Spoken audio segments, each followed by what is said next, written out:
Director Ryanair Customer Service, and on my right, Carol Sharkey, who is our Chief Risk Officer and Head of Safety.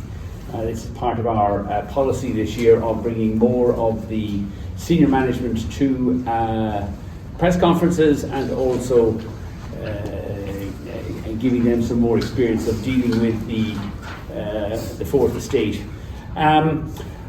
We thought today would be a useful opportunity, given we've had the budget this week and clearly there's an election coming, to make one last plea for the Minister for Transport to do something about the Dublin Airport cap. We have established clearly that he has the legal power to issue a letter of direction to the IAA. The IAA, if he does so, and the IAA would have told us privately they would hope to receive a letter of direction from him, they want to keep authorising additional slots at Dublin Airport. They want Dublin Airport to continue to grow. National aviation policy is that aviation connectivity and traffic should continue to grow, and all it needs is for the Minister for Transport in his last days in office and in the Dáil just sign the letter. We've made it as simple as possible for you by drafting up the letter of direction to the IAA. We've attached a copy of there. We've even managed to Photoshop it onto Department of Transport correspondence, so he doesn't have to do anything other than just sign the letter and send it. And then the planning process at Dublin Airport can continue along. It will take 3 or 4 years to resolve, but at least we're not going to be constraining growth at Dublin Airport while we wait for the planning process to play itself out. So I thought it would be a useful opportunity and just give you a quick update on where we are and why we think it's important that Eamon Ryan and if needs to be his Green colleague Catherine Martin takes this action, signs the letter, and let's get air travel and tourism back onto a growth path here in Ireland. Ryanair remains Europe's largest low-cost airline, This year we're on track to carry 200 million passengers. It's an incredible achievement for an Irish airline to carry 200 million passengers in a year. We're number one for on-time performance and reliability, thank you. We're number one for ESG. We're the highest rated airline for climate performance. We have 330 aircraft on order, and we are embarking on a decade of growth, sadly except here in Ireland, where we're exporting our growth to Belfast, to Italy and to Poland, and we want to stop that by calling on Minister Ryan to take action. We're Europe's number one for covering choice, 95 bases, 250 airports, 40 countries, over 630 aircraft currently in the fleet, we have a plan over the next decade to grow from 200 million passengers annually to 300 million passengers. We believe we could also deliver a significant proportion of that growth here in Ireland, as long as we scrap the cap. We have a huge cost advantage over every other EU airline, and the gap is getting wider post-COVID, not narrower. So more and more airports all over Europe are coming to us looking for Ryanair to deliver them growth. We have the Italian regions now scrapping municipal taxes. The Swedish government has reversed its environmental tax. Everybody wants Ryanair to deliver growth in their markets, except sadly here in our home market where we have this bizarre traffic cap. In terms of current developments, we've seen very strong post-COVID traffic growth. We're up 35% from 148 million in 2019 to 200 million in the current year. Thanks to Tracy and her team, customer service and customer satisfaction figures are at record levels. But we face challenges. We have 737 Boeing delivery delays. Fuel has spiked up this week as tension rises in the Middle East, and we continue to have the war in Ukraine. Nevertheless, Ryanair is making very strong market share gains across most EU markets in Italy, Portugal, Spain and Poland. We're seeing very strong growth in new markets as well, new base in Copenhagen, in Morocco, in Jordan and Albania. And we have 330 environmentally efficient aircraft on order. These aircraft offer us 20% more seats, 20% less fuel consumption, 20% less emissions and 50% quieter, which would assuage the one or two people in North County Dublin complaining about airport noise. Yet the Dublin Airport cap is losing Ireland traffic jobs going to other EU airports. At the moment they're going to Belfast, Reggio Calabria in southern Italy and Wrocław in Poland. Here we are in Ireland in 2024, and we have 40 aircraft based here, an investment of €4 billion on the island. We fly from 7 airports, 4 bases, 2 of them in Northern Ireland. Dublin Airport is at 32 million passengers. It's capped, it can't grow. Nevertheless, this year we've added 10 new routes, but they've all been at the regional airports. We've grown traffic by only 1%, but almost all of that growth has been in Shannon and Cork.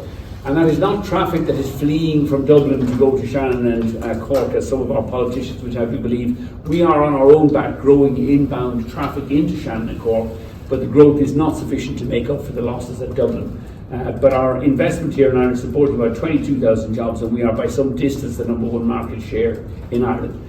So let's touch on the Dublin, where we are in 2024. So we have now opened the second runway at Dublin Airport. It was opened in 2002. It takes traffic capacity at Dublin Airport to 60 million passengers. There is, the planning permission which was given for the second runway by Fingal in 2015 was in itself in breach of the 2007 road traffic, or the planning cap imposed in 2007, which was that road traffic would be congested at 32 million passengers. That was back in the days when the M50 had barriers, toll barriers, there was only 2 lanes, we didn't have the M1. All of that has been significantly upgraded. And it is clear that the road traffic concerns that were existed in 2007 no longer apply. Dublin Airport has already broken the 32 million traffic, will break the 32 million traffic cap this year. Traffic is moving freely around Dublin Airport, apart from when there's an accident on the M50, but that's nothing to do with Dublin Airport. So the road traffic is not an issue anymore, and therefore we believe that this restriction should be lifted. Sadly, the DA were asleep at the wheel, so they've only applied in 2003 to lift this restriction, and it could take 2, 3 or 4 years to get this restriction lifted. Planning is not the way to resolve this. But because of that restriction, we switched 3 aircraft this summer, which we had planned for Dublin Airport. We had planned 16 new routes to Dublin Airport and 1 million passengers. And they have gone to Belfast, to Italy and Poland, mainly to Italy, Reggio Calabria, where they've eliminated a €6.50 tax, and Poland, where they discounted airport fees by about 30%. The IAA, not content with this, is now under pressure and is seeking on all the airlines at Dublin to cut 1 million passengers in 2025. Now, we are confident in our legal advice. The IAA doesn't have the power to force us to cut those slots. Once we have those slots, they are the possession of the airline. You use them or you lose them. There is no way that the IAA, under the current constitution, can tell an airline, sorry, you have to give up some of your existing slots. But nevertheless, they are seeking and have written to the airlines requesting that we reduce traffic next year by 1 million passengers, which would take us from about 33 million passengers a year down to 32 million passengers. This is incredible in a country where we have 2 green ministers, 1 green minister for transport and 1 green minister for tourism. And neither of them to date have lifted a finger to fix this. And the fix is easy. It is issue a letter of direction to the IAA. Most notably, to distract everybody, we've had a visit from the junior transport minister, who's embarked on a brave new world of meeting stakeholders. No action since, and 3 weeks later. I'm fairly sure shortly he'll be recommending a commission or a government commission or some kind of committee to keep the can down the road for another 3 or 4 years. So he's not seen to be doing something, not seen to actually have to take any action. This is not the way forward. The Transport Minister has the legal power under the Aviation Act to issue a direction to the IAA telling them to approve additional aircraft slots. We have 2 runways, they are operating at 50% of capacity, and all it requires is him to sign a letter. It doesn't interfere with the planning process will continue. The DA will take 2-3 years to get this 2007 road traffic restriction lifted, but the Transport Minister can act, and we call on Eoghan Ryan to take that action now. We've even drafted the letter. All he has to do is sign the letter and send it to the IAA. The IAA want him to sign the letter, they want to receive a letter. Neither the IAA nor the DA want to restrict traffic. They want us to continue to grow.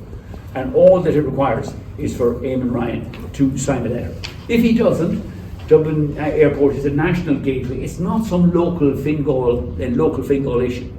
Fingal cannot be trusted with national infrastructure like Dublin Airport. It's the gateway on and off the island of Ireland. It's clear that the 2007 road traffic concerns were completely unfounded because we've already breached the cap and road traffic is moving fine around the airport. The infrequent noise complaints from a few NIMBYs around Dublin Airport are baseless for no reason other than, one, all the flights are now taking off 2 runways. So if you had a house in St Margaret, you're now on at 50% of the flights that you had before. There may be some people in Ashbourne who now are under the flight path of the second runway. But the road noise that they are subject to is less than the average road noise on on any of the main streets in Dublin during the day. We do not fly during the night. All these mythical stories that my children can't sleep late at night, bullshit. close the window, there's no Ryanair aircraft up overhead. Or the children can't play in the national schools of St. Margaret's. By the way, that's during the day. If anyone's keeping awake in the playground during the day in St. Margaret's, it's the road traffic, it isn't air traffic. And all of this growth is taking place on aircraft that are now 50% quieter than they were just 5 years ago. So we are investing in new aircraft. The aircraft are materially quieter, but please don't be distracted by nonsensical. I get fed up when the media run interviews with concerned citizens of North County Dublin complaining about the noise. The interviews are always taking place outdoors under a flight. They're never taking place in their bedroom at midnight when there's no noise at all. They don't take place in their living room at 5 o'clock in the morning when there's no noise at all. Dublin Airport in 2002 received 22,400 noise complaints. 22,300 of those noise complaints came from one guy in Ballybottle with a bot.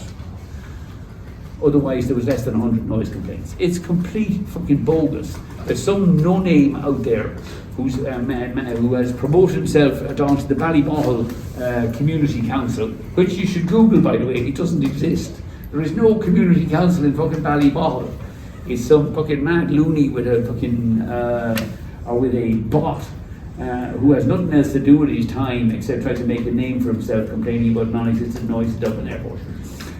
There are real effects of this though this winter. Leinster rugby team are now having their away matches. We do the charters for Leinster rugby. They're now having to bust their way up to Belfast Airport to go to catch their away matches in Cardiff, in Bath and in France. Speaking as a rugby supporter, a Munster supporter, I'm all in favour of making it harder and harder for Leinster to go to their away matches.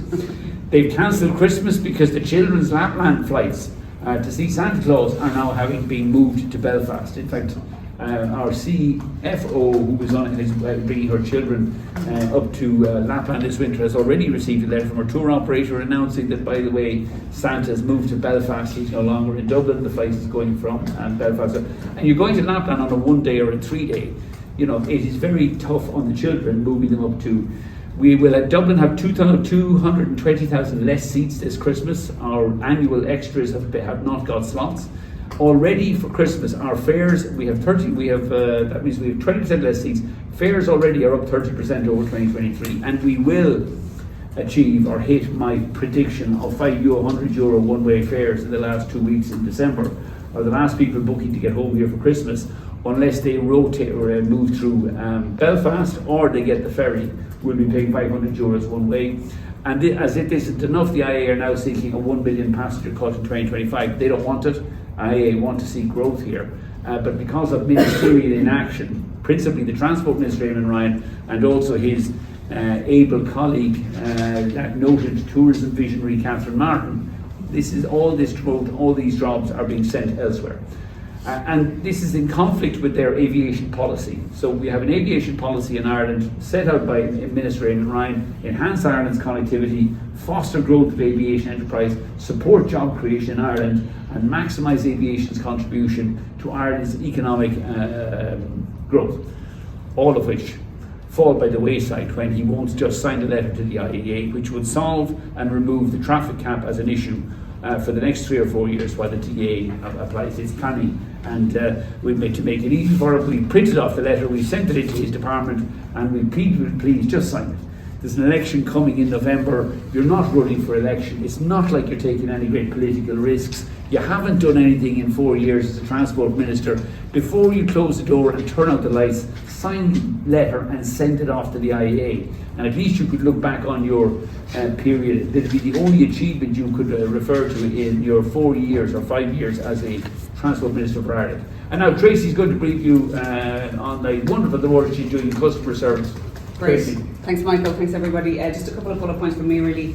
Despite the ATC delays that we experienced over the summer and the best effort that they put to try and knock us off our on-time performance, we managed to achieve an 80% record on-time performance, so we were happy with that. We cancelled the fewest flights of all major European airlines over the summer as well. As a result of that, we hit a record CSAT of 86.2. Which is customer satisfaction metrics. Yeah. CSAT, customer satisfaction. Customer satisfaction score of 86.2% in the period from April through to September.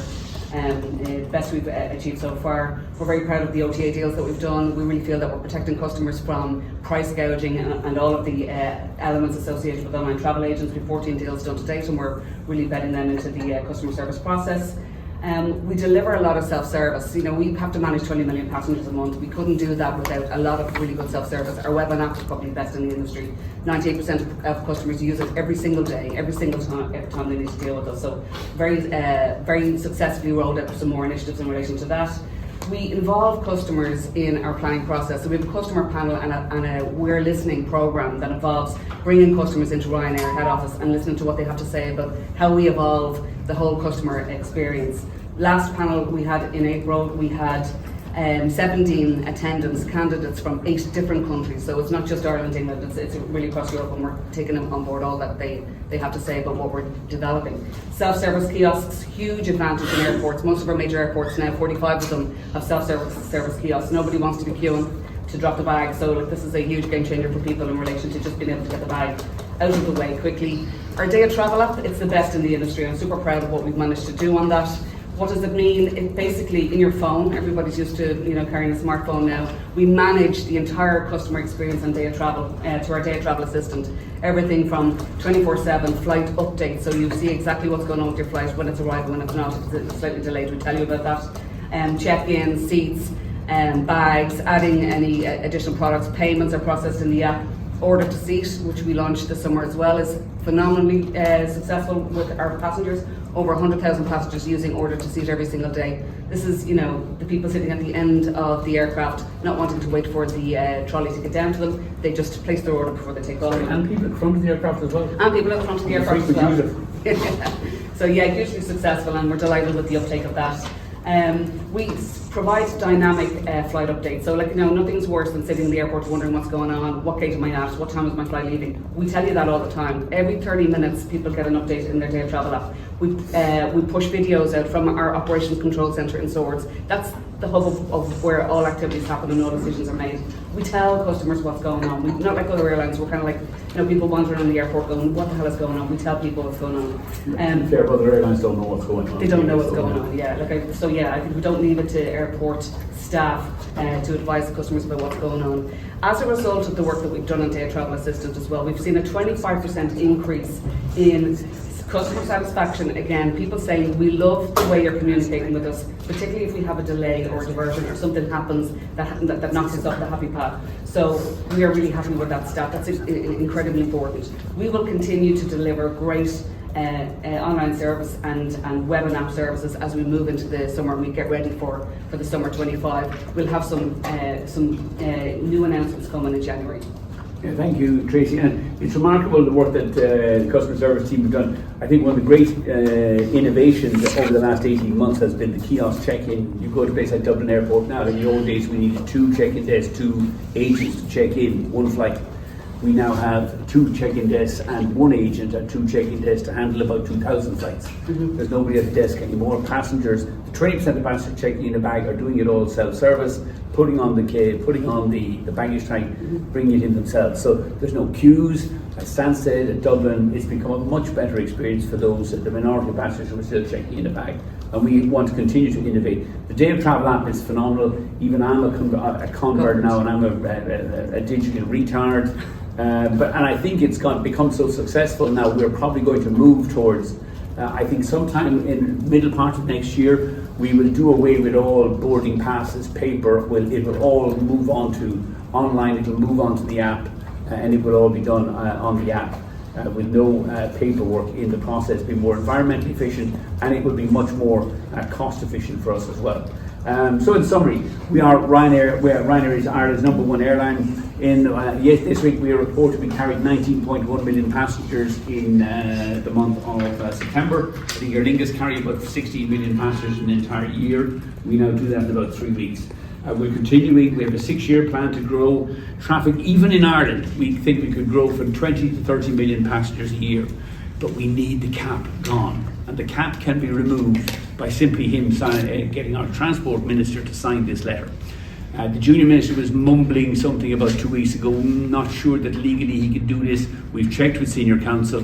He is empowered under the Aviation Act, section 10 of the Aviation Act, to issue an instruction to the IAA. And if the IAA get the letter of authority, they will then approve additional slots. We can bring back these flights from Belfast.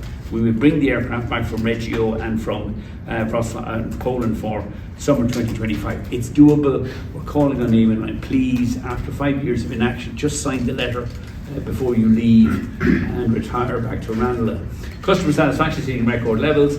Scrap the cap and deliver growth. None of it will interfere with the planning process. The planning process can continue on its merry way for the next 3-4 years with Fingal, but let's not inhibit our own growth or the growth of our economy while Fingal is faffing around on a late application by the DAA.